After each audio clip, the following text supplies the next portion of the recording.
A aula de hoje é sobre carreira.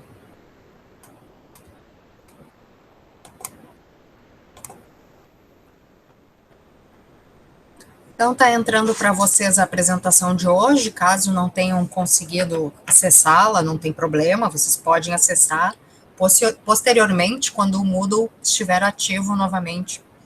Acredito que a partir de sexta-feira. Então, carreira é um tema também bastante relevante na gestão de pessoas. Vocês vão ver que tem tudo a ver com os cargos e também tudo a ver com outras questões, como remuneração. Então, trazendo primeiramente um conceito de carreira. O que é a carreira? A gente pode fazer uma comparação de carreira com uma estrada. Só permitir aqui o acesso da colega. Dando.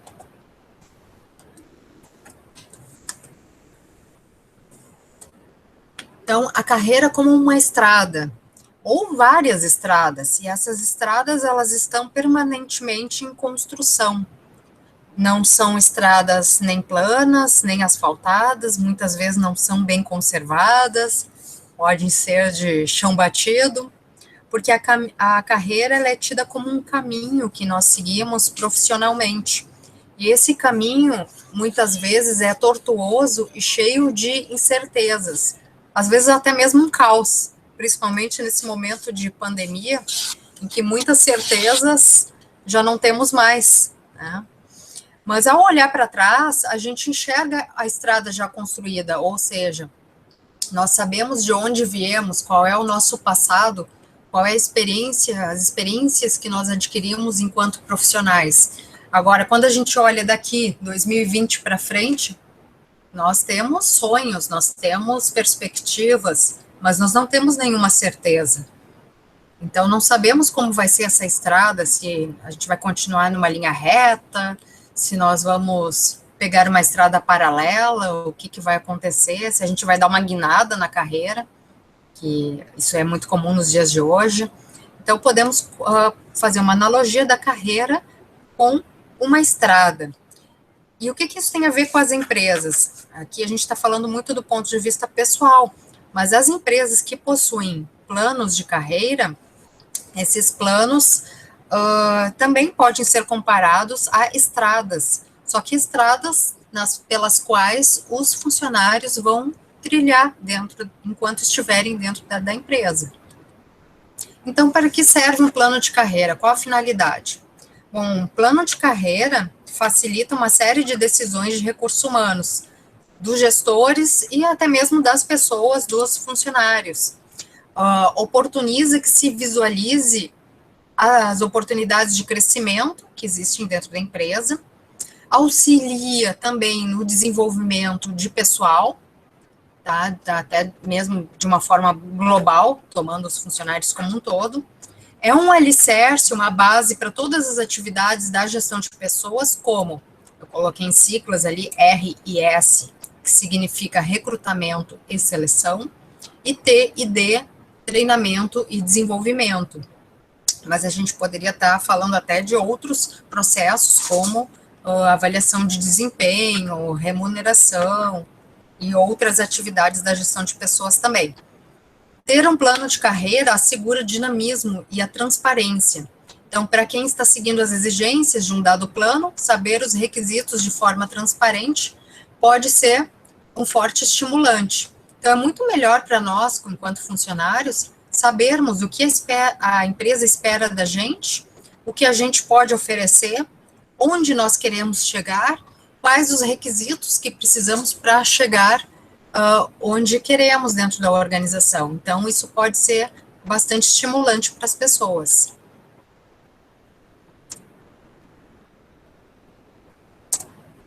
Vamos lá, meu slide está lentinho hoje. Eu passo aqui, ele não vai.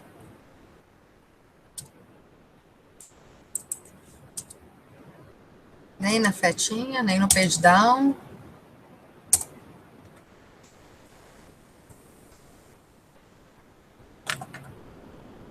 Vamos de novo, então.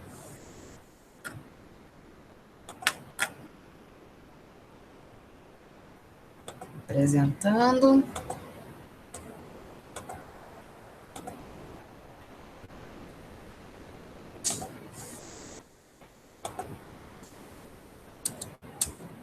Foi. Bom, o que mais? Plano de carreira. Ajuda a reter talentos. Reter significa, né, que as pessoas permaneçam dentro da empresa, que não vão embora, muito menos para o concorrente. Então, as pessoas se sentem... Que tem talento, né, senhora? Não qualquer um. Isso, os talentos, né? Tem que saber identificar Qualquer também, um, às né? vezes, fica também. Às vezes. Mas a ideia é O cara tem reter um bom os talentos, pistolão. né? Isso. Então, as pessoas se sentem motivadas a prosseguir na própria organização, né? Gerando uma diminuição da rotatividade, que é o famoso turnover, né? Que se refere à saída de pessoas. Então, principalmente se for um talento, se tem pessoas talentosas saindo, isso é um grande problema para a organização, porque ela vai ter dificuldade em repô-los, né? Principalmente a curto prazo, todo um investimento que de repente foi colocado em cima daquele funcionário e ele vai embora, leva conhecimento, em alguns casos até clientes, né? Então, ter um plano de carreira pode contribuir para reter os talentos. Pode não conseguir, pode não segurar, não ser o suficiente, não é só isso, né? Não é suficiente, mas é importante também. Também tem como finalidade contribuir para uma movimentação pessoal, de pessoal eficaz e eficiente. Então, no sentido de que dificilmente pessoas incapacitadas vão ser remanejadas ou promovidas, porque com o plano de carreira existem critérios, e critérios com clareza. Então, isso ajuda na movimentação de pessoal. E também ajuda a identificar perfil necessário das pessoas, não só para as necessidades atuais, mas também pensando no futuro. Então, são vários benefícios que a empresa tem e os funcionários também, quando a empresa oferece um plano de carreira. Por outro lado, há limitações nisso. Por exemplo, pré-requisitos rigorosos. Quando um plano tem muitos pré-requisitos muito rigorosos, engessados. Então, eles, ao invés de contribuir para que as pessoas progridam, pode ter o efeito contrário, pode vetar pessoas que seriam capacitadas, mas elas não se enquadram em algumas das fortes exigências. Então, acaba, ao invés de ser estimulante, ser desestimulante. Também temos que considerar que existe um limite de ocupação. Então, as pessoas deverão procurar se enquadrar essa nova realidade ou procurar outra organização. Então, ou elas vão seguindo este plano, ou em algum momento elas caem fora e vão embora mesmo. E também existe um limite de ocupação no sentido de que se o plano ele pressupor assim que um crescimento se dá apenas na questão gerencial, o que acontece? Eu não posso ter muitos gestores, existe um limite. Então, a pessoa chega até um determinado nível, vai crescendo, né? Começa no operacional, se torna supervisor, coordenador, gerente e tal. Chegou um momento que não tem mais para onde ir.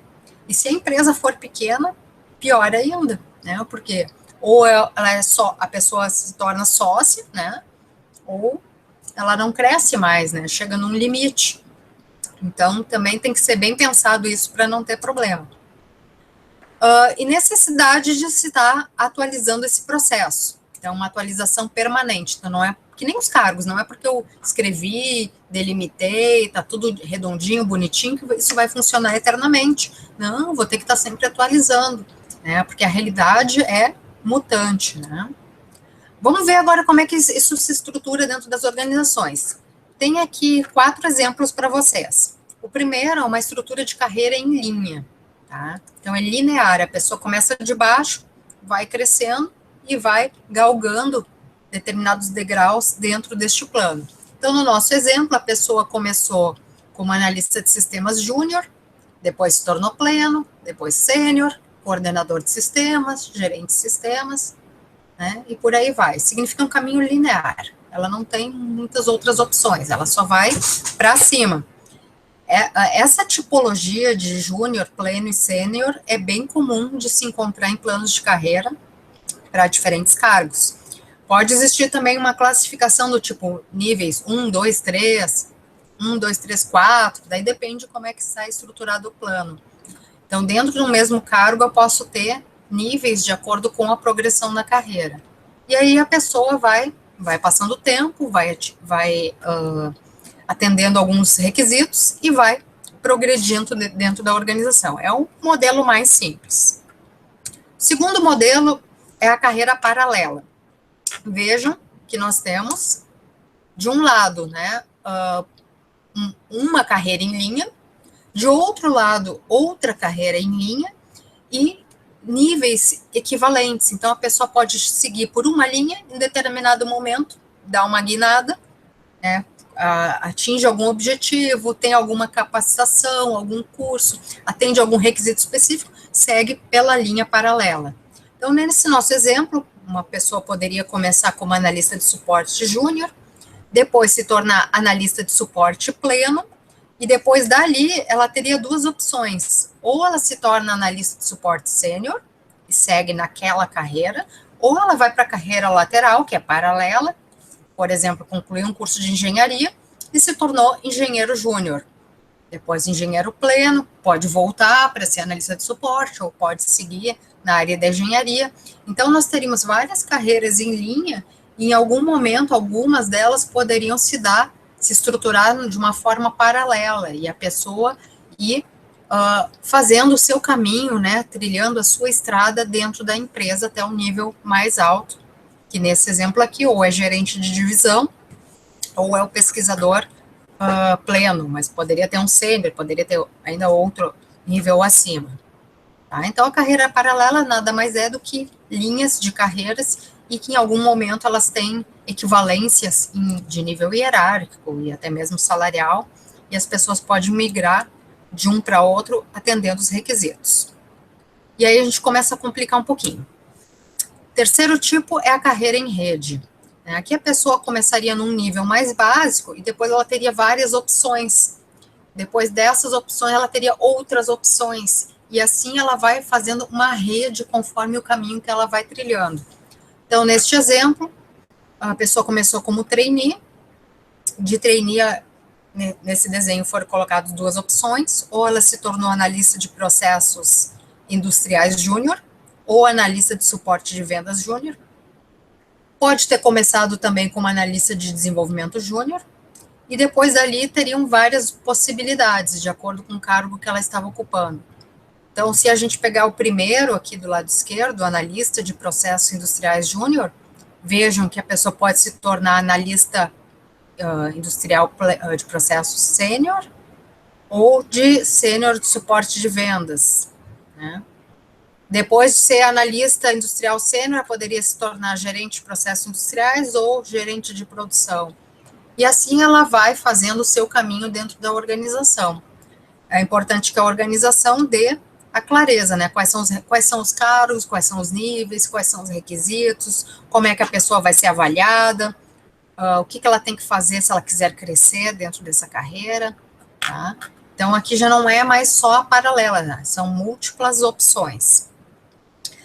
Depois temos aqui um quarto modelo, né, que é o modelo em Y, que tem sido cada vez mais adotado. Na verdade, o modelo em Y é porque ele quase que representa aí uma letra Y, em que nós teríamos cargos de níveis mais operacionais, aqui algum cargo operacional, depois um cargo de assistente, analista, depois de analista, então teria algum momento que essa carreira se bifurca, e ela tem dois eixos, ou um eixo de gestão, com os cargos gerenciais, ou um eixo de carreira técnica, com os cargos mais técnicos. Então, no eixo de gestão, no nosso exemplo, a pessoa, depois de analistas, pode se tornar supervisor, depois gerente, diretor, e assim por diante. No eixo técnico, no nosso exemplo, sim, teriam dois cargos previstos, um consultor e um assessor. Qual é a grande vantagem desse tipo de carreira e por que ela tem sido cada vez mais adotada? Porque ao dividir, né, em cargos operacionais de gestão e técnicos, também é uma ideia de reter talentos, porque se quebra com aquela ideia de que para a pessoa crescer, necessariamente ela tem que ser gerente. Não, nem todo mundo tem aptidão ou condição, ou mesmo interesse de assumir funções gerenciais e gerenciar equipes. Tem muitas pessoas que querem continuar sendo excelentes técnicos.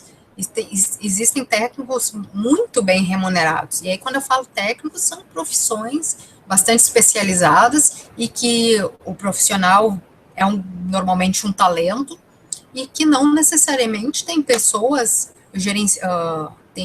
assume a função de gerenciar equipes.